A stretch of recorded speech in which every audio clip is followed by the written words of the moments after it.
की देवीन चेयरपर्सन और एमडी देवीना मेहरा को जोड़ लेते हैं अब और उनसे बात करते हैं। एक खास बातचीत करते हैं इस मार्केट को लेकर। ध्यान रखिएगा, देवीना जी से जब भी बात होती है वो कभी नियर टर्म की बात नहीं होती, एक बड़ी थीम्स को पकड़ने की कोशिश होती है। और जब जब मार्केट में बड़े डिक्लाइन आए हैं, जब जब एक बड़ा बॉटम पकड़ने की बात हुई है, तब हमने देवीना जी से बात की है।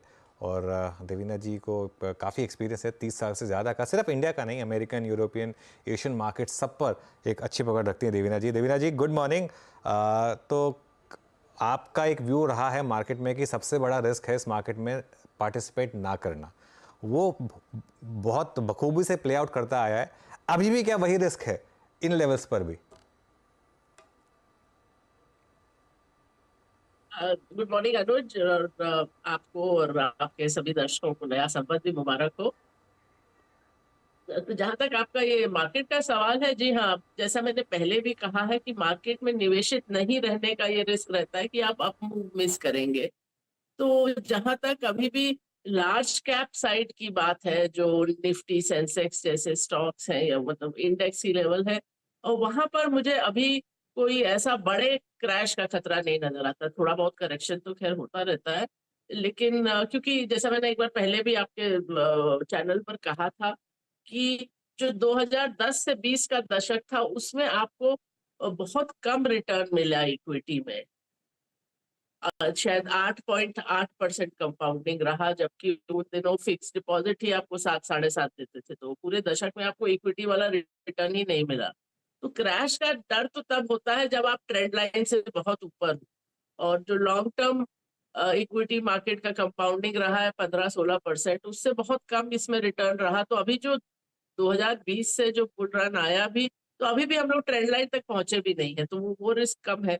लेकिन जहां पर आपको सावधान रहना है वो है स्मॉल कैप, मिड कैप, वो सब जगह पर जहां कुछ समय के लिए तो बहुत अच्छा सब नजर आता है, लेकिन वो कितने दिन टिकता है वो एक बात रहती है। क्योंकि आप 2008-9 में देखें तो स्मॉल कैप इंडेक्स में, स्टॉक्स की भी बात नहीं कर रही हूँ, स्मॉल कैप इंडेक्स ऑलमोस्ट 80% गिरा था।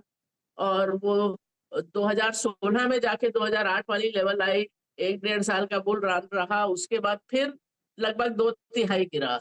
जो अभी आपको मिल रहे हैं माइक्रो कैप और स्मॉल कैप मैनेजर्स, जो बोल रहे हैं कि पिछले 2 साल में हमने 50% या 60% कंपाउंडिंग दी, आपको याद रखना चाहिए कि कोई चीज जब 2 तिहाई गिरती है तो 3 गुना भी होगी तो आपको रिटर्न नहीं मिलेगा। तो ये चीज आपको ख्याल में रखनी है। स्मॉल कैप में बहुत सारे स्टॉक्स होते हैं जो एक बुल रन के बाद गायब ही हो जाते हैं। मैं अभी एक स्टॉक मार्केट हिस्ट्री वाली किताब पढ़ रही थी, तो उसमें जो 93-94 और इसके आसपास का जो बुल रन था, उसमें आईपीओ भी आए थे, तो हर साल 1000 कंपनी, 1300 कंपनीज, इतनी लिस्टिंग हुई थी। अब उन कंपनीज का कोई नामो निशान नहीं है। पूरा बीएससी का और एनएससी मिला के लिस्टिंग 4-5 हजार स्टॉक्स की रहती है। और तो ऐसे आईपीओ भी आते हैं जिसमें बूम टाइम में जो कुछ साल बाद वो स्टॉक्स ही नहीं आपको नजर आते ट्रेड होते। हम्म। तो देवीना मैम, बिल्कुल अच्छा, आपको भी फेस्टिव की बहुत बहुत मुबारक फेस्टिव सीज़न की। तो अब इस समय आपकी बिग कॉल्स क्या हैं? इस समय आप कहाँ पर बड़ा निवेश करने के लिए या तो खुद कर रही हैं या फिर अपने पोर्टफोलियो में क्या बिग इन्वेस्टमेंट कर रही हैं आप इस समय?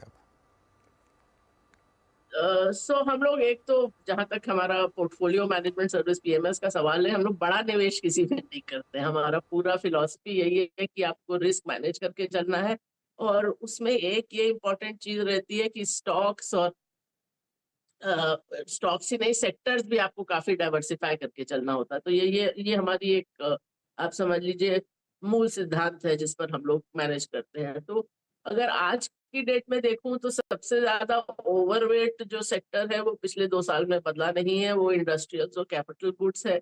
बहुत सारे लोगों ने 2023 में उसकी बात करनी शुरू की। हमने इस सेक्टर में ओवरवेट कॉल लिया था अक्टूबर 2021 में। अब 2 साल हो गए, उसमें बहुत सारे स्टॉक्स ने अच्छा रिटर्न दिया, बहुत अच्छा रिटर्न दिया, दुगना तिगना भी हो गया।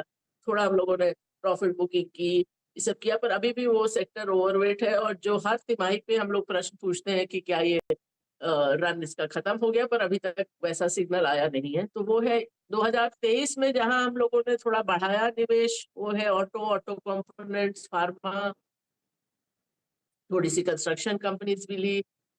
इंडेक्स पर जो ड्रैग हो सकता है वो है बैंक्स। तो बैंक्स शायद मुझे किसी ने बोला था कि ये तो आपका तकिया कलाम है कि आप हमेशा बोलती हैं कि बैंक में मैं नर्वस इन्वेस्टर हूँ, सो निवेश करती हूँ तो बहुत डर डर के। तो अभी बैंक्स उतना अच्छा नहीं लग रहे हैं, और खासकर अभी भी पीएसयू बैंक्स प्राइवेट सेक्टर से बेहतर लग रहे हैं, तो वो कॉल अभी भी रहती है। नॉन बैंक फाइनेंशियल से तो हम लोगों ने कभी विशेष निवेश किया ही नहीं। तो ये एक तरह से जो तस्वीर है, ओके मैम, ये अभी ये सामने आती है। Good morning ma'am. वीरेंद्र बोल रहा हूँ दिल्ली स्टूडियो से। अभी आपने सब सेक्टर का जिक्र किया और किन किन को आप लोगों ने अपने पीएमएस में स्पेस दिया है उसका जिक्र आप कर रही थी। मैम अगर इंक्लूडेड हो या ना भी हो फिर भी आपका एक व्यू चाहेंगे। यूएस में जो बॉन्ड यील्ड बैकफुट पे आए हैं, इन्फ्लेशन कूल ऑफ हुआ है, उससे उसका सरोकार एस्टेब्लिश करते हुए मैं निफ्टी आईटी पे आपका व्यू चाहूँगा मैम। आज तो इसमें डे ट्रेडर के पर्सपेक्टिव से अच्छी शॉर्ट कवरिंग है, बट निफ्टी आईटी पर, लार्ज कैप आईटी पर मैम इस लेवल पे आपका व्यू क्या है, स्पेशली जो पिछले 2 दिन में यूएस मार्केट में हुआ इन्फ्लेशन के फ्रंट पे और यील्ड के फ्रंट पे, उसको देखने के बाद। जहां तक यूएस का सवाल है, इस पर मैंने पिछले हफ्ते एक लेख भी लिखा था कि जो पिछला फेड की मीटिंग हुई थी, उन्होंने ये कहा था कि बाजार ही हमारा काम कर रहे हैं, क्योंकि यील्ड्स ऊपर है, फाइनेंशियल कंडीशन टाइटनिंग जो बोलते हैं वो है,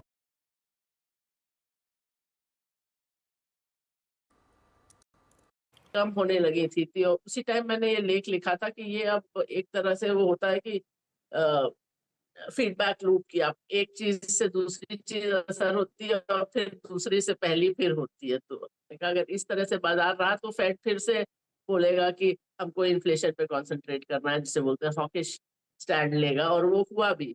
उसके बाद से फेड ने यही कहा कि हम लोग को अभी इन्फ्लेशन से ध्यान नहीं हटाना है। जहां तक आईटी का सवाल है, उतना सीधा सीधा तो असर नहीं होता है।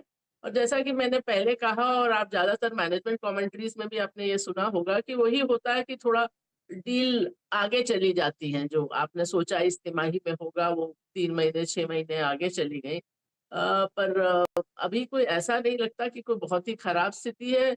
वो सेक्टर अगर हम पूरा देखें तो हमको बहुत बहुत ही अच्छा भी नहीं लगता, बहुत खराब भी नहीं लगता। और सेक्टर के में मिड कैप में ज्यादा पिक्स हमारे सिस्टम्स को नजर आ रही हैं, तो हम लोग का निवेश है कुछ लार्ज कैप आईटी में भी, पर ओवरवेट नहीं है। अच्छा मैम, कमोडिटीज़ पे आपका व्यू क्या है? आई मीन मेटल्स पे हो गया, प्रीशियस मेटल्स पे हो गया, या फिर एक केमिकल बास्केट भी जिसने CY23 में अब तक परफॉर्म नहीं किया है, उसके इश्यूज बहुत थे। आपका इन पर व्यू मैम कमोडिटीज़ पर? अभी तो इतना कोई कॉल नजर नहीं आ रहा कि अ, ये कमोडिटीज में से कोई भी बहुत अच्छा लग रहा है। बल्कि जब ऑयल नीचे गया तो थोड़ा रिफाइनरी वगैरह जो स्टॉक्स हैं वो थोड़ा बेहतर लगने लगे, क्योंकि वो इनपुट उनका सस्ता हुआ। पर अभी कोई इतना बड़ा कॉल पॉजिटिव साइड पे मेटल्स का या केमिकल्स का अभी तो नहीं नजर आ रहा। और केमिकल्स में आपको थोड़ा सा ध्यान भी देना पड़ता है, क्योंकि केमिकल एक बहुत ही कहें तो उसमें बहुत सारी चीजें जो बिल्कुल ही अलग अलग डायनामिक्स वाली हैं, वो केमिकल बास्केट में रहती हैं। तो जब वो कमोडिटी साइकिल बहुत अच्छा था 2020-21 में, तो कुछ कंपनीज के लिए तो बहुत अच्छा था, क्योंकि उनके उत्पाद का भाव बढ़ा था। कुछ और कंपनीज के लिए तो मार्जिन खत्म हो गए थे, क्योंकि जो उनको चाहिए था रॉ मटेरियल, उसका दाम बढ़ा था। तो वो केमिकल तो एक आप पूरा सेक्टर कॉल ले भी नहीं सकते। उसमें मैं खाली आपको एक चीज ये बोलना चाहूंगी कि हम लोग ये हमेशा ध्यान रखते हैं कि जिस चीज में भी हम लोग निवेश करें, उसमें अपने मन में बहुत सारी कहानी नहीं बना लें उसके लिए। एक समय था 2020-21 में, जब हमारे टॉप परफॉर्मिंग स्टॉक्स में केमिकल्स थे कई सारे। पर उसके बाद जब वो केमिकल बाजार की स्थिति बिगड़ने लगी, तो हम बिना उसमें सोचे हम लोग उससे निकल भी गए।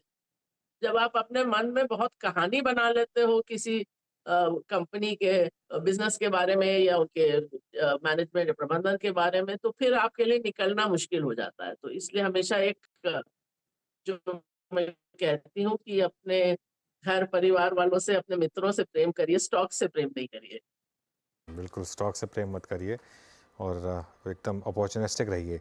अच्छा देवीना जी, रियल एस्टेट पर क्या व्यू है आपका, क्योंकि यहाँ पर बड़ी तेजी हो रही है रियल एस्टेट में इस समय? रियल एस्टेट में हम लोगों ने कभी विशेष निवेश किया नहीं है, तो बहुत इतना स्टडी नहीं किया है। ये थोड़ा लेवरेज सेक्टर रहता है, थोड़ा रिस्की सेक्टर रहता है, थोड़ा न्यूज ड्रिवन रहता है, तो हम लोग थोड़ा, जैसा मैंने कहा, हम लोग रिस्क को पहले देखते हैं। ये जरूर है कि जो लिस्टेड रियल एस्टेट कंपनीज हैं वो जो ऊपर का तबका है उसी को केटर करती हैं, लग्जरी को केटर करती हैं, वो सब अच्छा कर रहा है। क्योंकि जितनी भी आपको अर्थव्यवस्था में जो भी समस्याएं नजर आ रही हैं वो उस तबके की नहीं है। वो जो करोड़ों लोग जिनको फ्री राशन चाहिए वो उन लोगों की है। ओके देवीना जी, बहुत बहुत शुक्रिया आज हमारे साथ जुड़ने के लिए, और आपको एक बार फिर से नए साल की बहुत बहुत शुभकामनाएं। शुक्रिया अनुज। बता दें कि मनी कंट्रोल पर दिए गए विचार एक्सपर्ट्स के अपने निजी विचार होते हैं। वेबसाइट या मैनेजमेंट इसके लिए उत्तरदायी नहीं है। यूजर्स को मनी कंट्रोल की सलाह है कि कोई भी निवेश निर्णय लेने से पहले सर्टिफाइड एक्सपर्ट की सलाह लें।